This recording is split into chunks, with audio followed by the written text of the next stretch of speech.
Salam alaikum, bonjour. Alors, les élèves deuxième bac.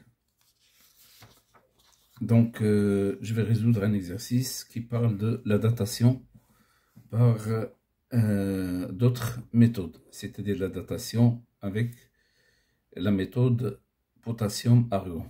Donc, l'exercice est le suivant.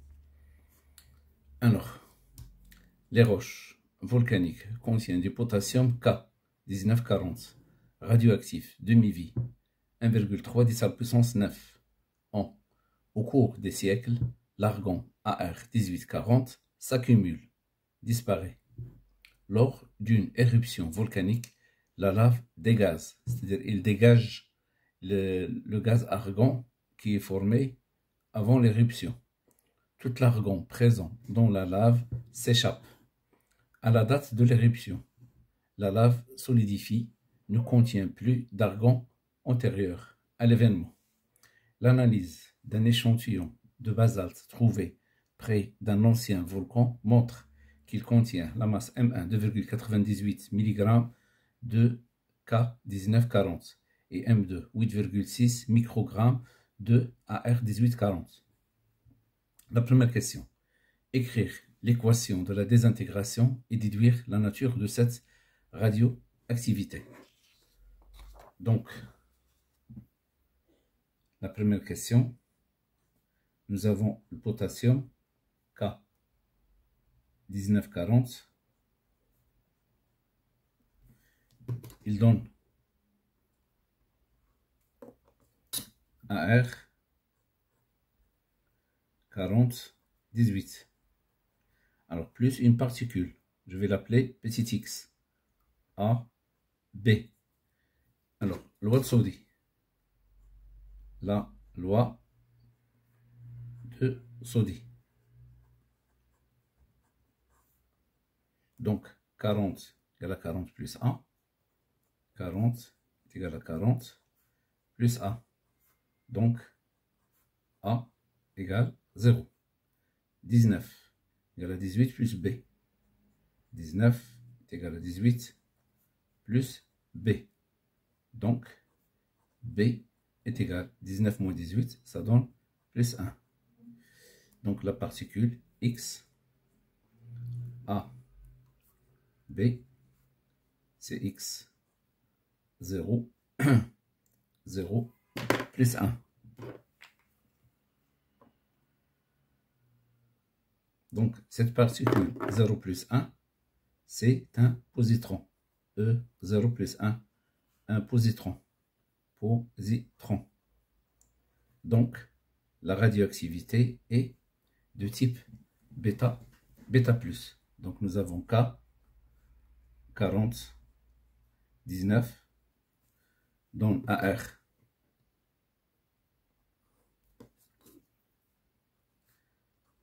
Ar 40, 18 plus E 0 plus 1.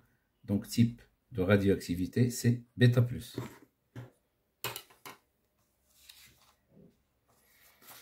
Alors la deuxième question. Alors, exprimer le nombre de noyaux K juste après la dernière éruption en fonction du nombre de noyaux de K et de Ar à la date de l'analyse.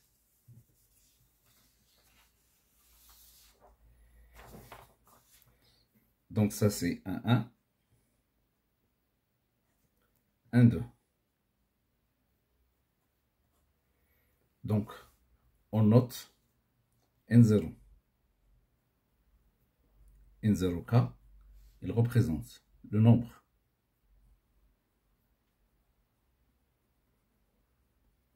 de noyaux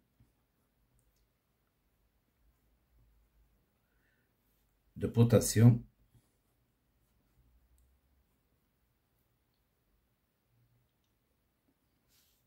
initial, c'est-à-dire AT égale 0. Alors, on va noter NK. Le nombre de noyau de potassium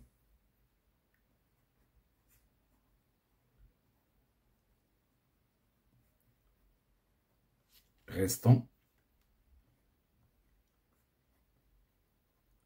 un instant T. Alors donc, N', K, le nombre de noyaux de potassium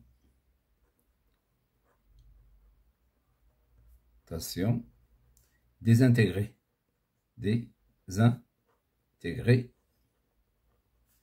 à l'instant T. Alors, NaR, le nombre de noyaux formés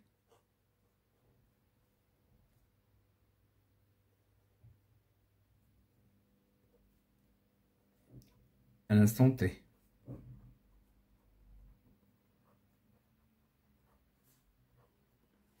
Alors, nous avons N0. K est égal à NK, le restant, plus désintégré, N'K.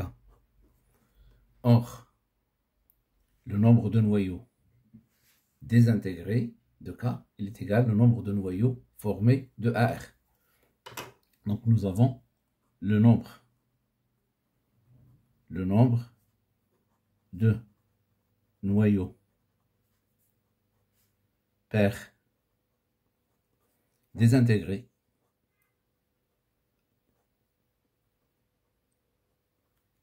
est égal au nombre de noyaux fils formés. C'est-à-dire N'K est égal à NaR. Alors donc, on va remplacer N'K par NaR. Donc nous avons la relation N0K est égal à Nk plus NaR. Voilà la relation qui est demandée.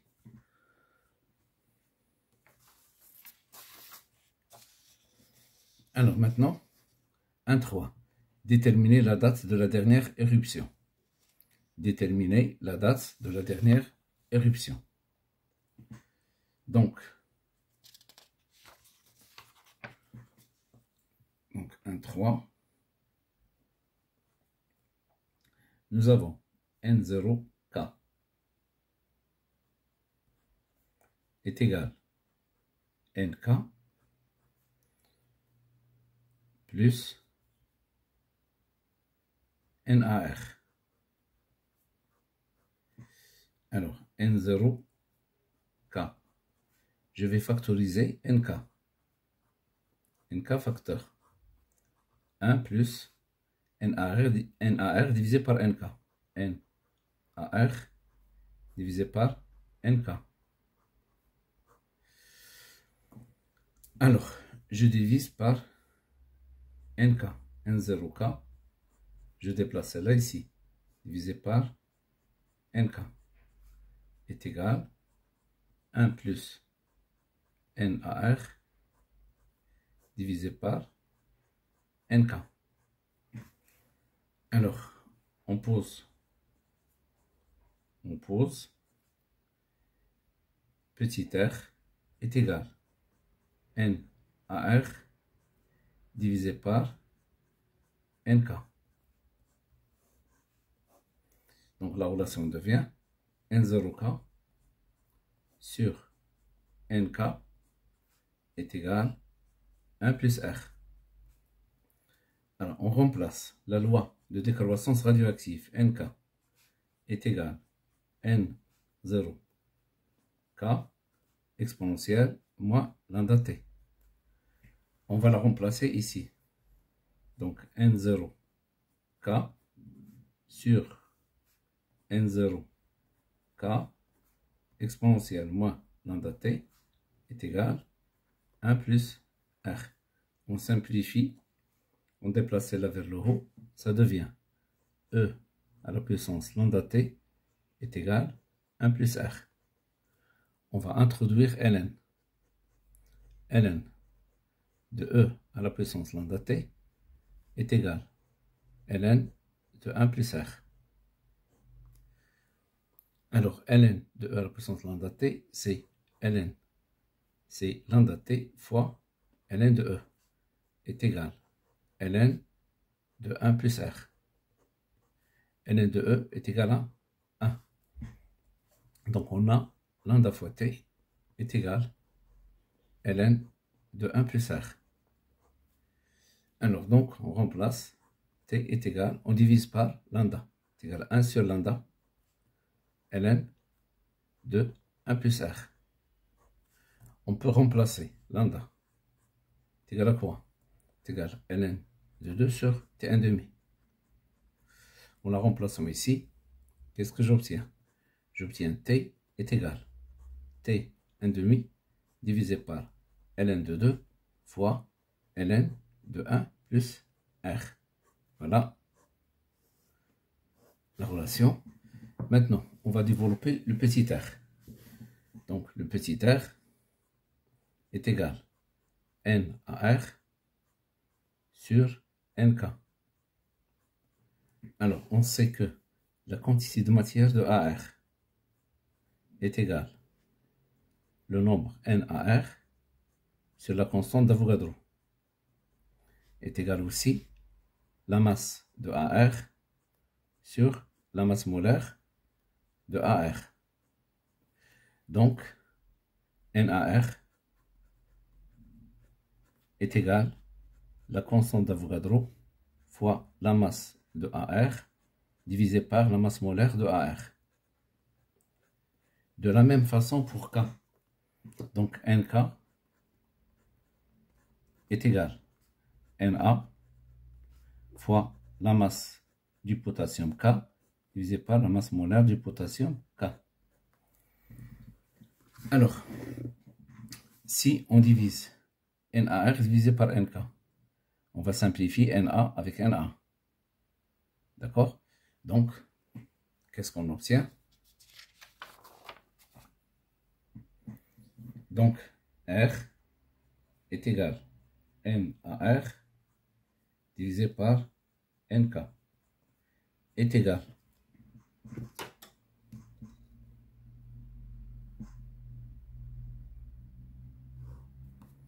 voilà, on remplace NaR, c'est la constante d'Avogadro fois la masse de AR divisé par la masse molaire de AR. Ici, c'est la constante d'Avogadro, la masse de K divisé par la masse molaire de K. On simplifie. Alors, qu'est-ce qu'on obtient? On obtient MAR sur MK fois grand M. Celle-là, elle va monter vers le haut, celle-là en bas. Donc, petit r est égal à la masse de AR sur la masse du potassium fois la masse molaire de K divisé par la masse molaire de AR. Alors, or, on sait que la masse molaire de K est égale à la masse molaire de AR, et il est égal à 40. D'après les données, voilà, regardez, la masse molaire de AR est égale à la masse molaire de K est égale à 40 grammes par mol. 40 grammes par mol. Donc on peut simplifier. Qu'est-ce qu'il reste? Petit r est égal à MAR divisé par MK. Alors maintenant, la relation que nous avons déjà démontrée. Donc celle-là, T est égal à T1 demi. Donc T est égal à T1 demi sur ln de 2 fois ln de 1 plus R. On va remplacer. Donc T est égal T1 demi divisé par ln de 2 fois ln de 1 plus M en R divisé par MK. Alors, d'après l'exercice, la masse de K, c'est M1. La masse de AR, c'est M2. Donc, MK, il est noté M1. MAR est noté M2.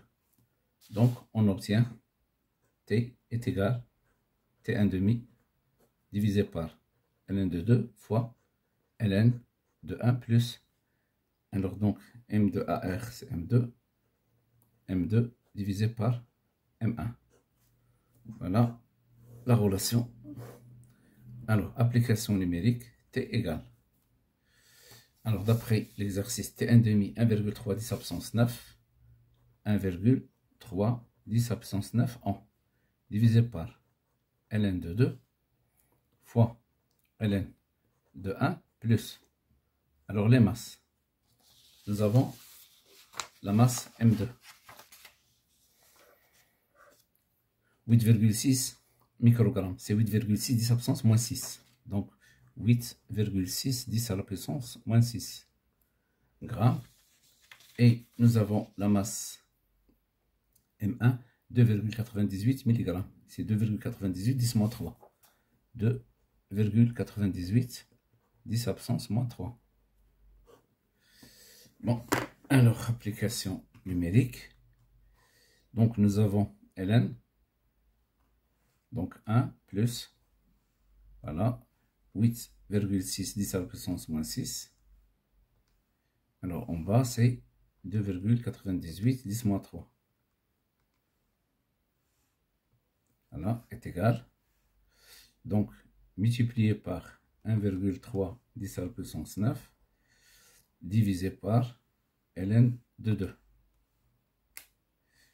Alors G 5,4 10 à la puissance 6 ohm.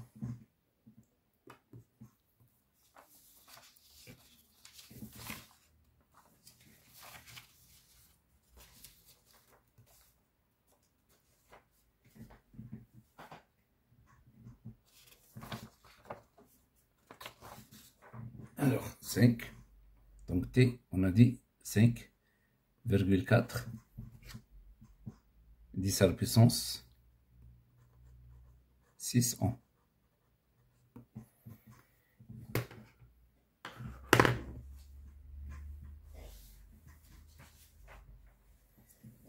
Alors, la question suivante. La question 2. Donc, la question 2. Donc, pour déterminer la date de formation de cailloux lunaires rapportés de l'expédition Apollo 6, l'analyse d'un échantillon de cailloux effectuée dans les conditions normales a donné 8,1 10 à la puissance moins 3 cm3 de AR.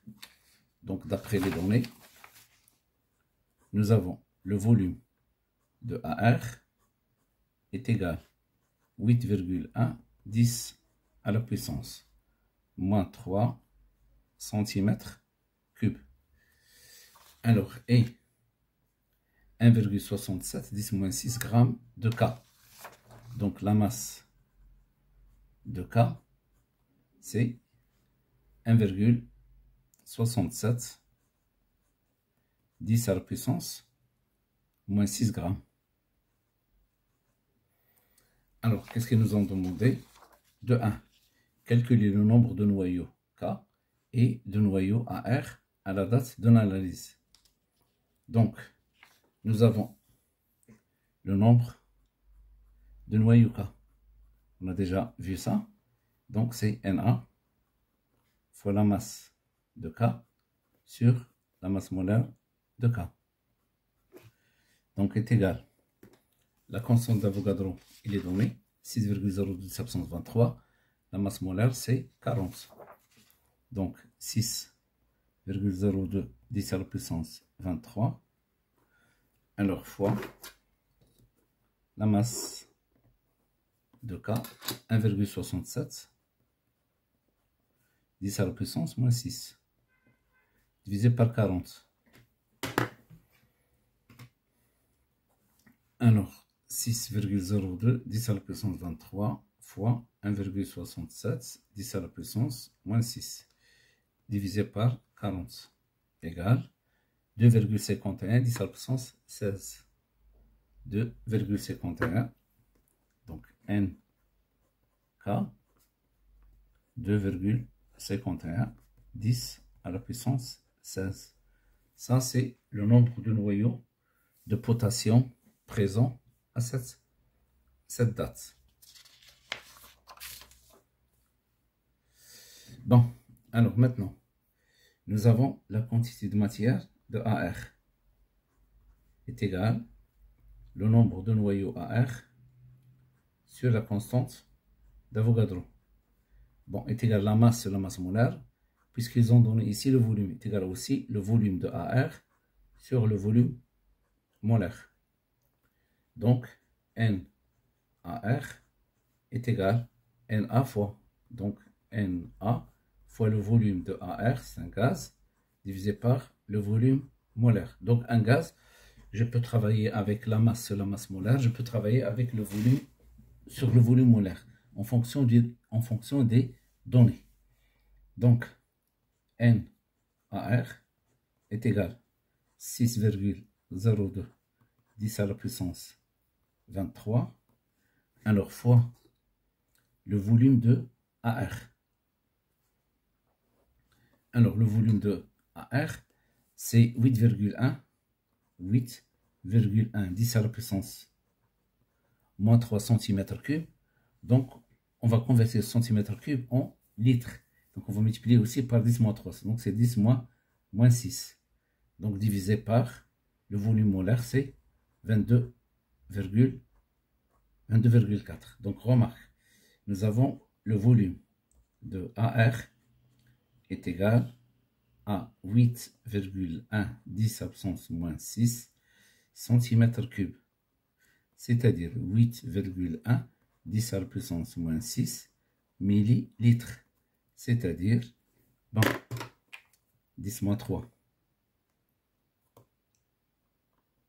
Voilà. C'est 10 moins 3. 10 moins 3. Les données, voilà, 10 à la puissance moins 3. Moins 3. Donc, est égal à 8,1 10 à la puissance moins 6 litres. C'est pourquoi je l'ai converti ici en litres. Donc, nous avons 1 cm3, c'est 1 millilitre. Ou 1 millilitre, c'est 10 à la puissance. Donc, 1 cm3, c'est 1 millilitre. Ou 1 millilitre, c'est 10 à la puissance moins 3 litres. Alors maintenant, je calcule NAR. NAR est égal. Donc, je calcule celle-là. Voilà. Calculatrice. Alors, nous avons 6,02 10 à la puissance 23 multiplié par 8,1 10 à la puissance moins 6 divisé par 22,4 égale 2,17. C'est à peu près 2,18. 2,176. 2,18 10 à la puissance 17. 2,18 10 à la puissance 17 noyaux. Alors, la question de 2. Calculer l'âge des cailloux. Donc, de 2.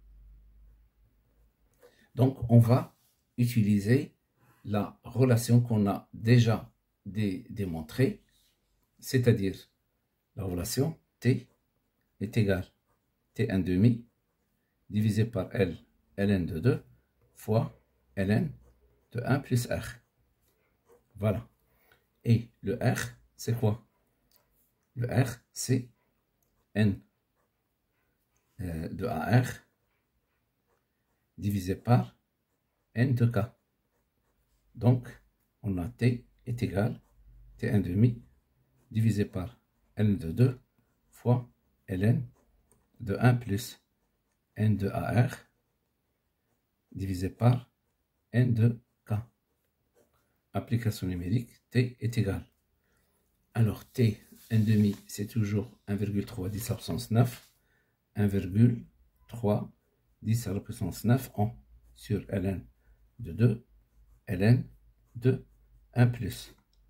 Alors, NAR, 2,18 10 à la puissance 17. Et NK, c'est 2,51 10 à la puissance 16. Donc, alors nous avons ln de 1 plus, voilà, 2,18 10 à la puissance 17. Donc en bas, 2,51 10 à la puissance 16. Voilà, donc c'est égal, alors, multiplié par 1,3 10 à la puissance 9 divisé par ln de 2 égal. Donc ENG, donc T est égal 4,26, alors à peu près 26, 10 à la puissance 9 ans. Donc c'est la fin de cet exercice.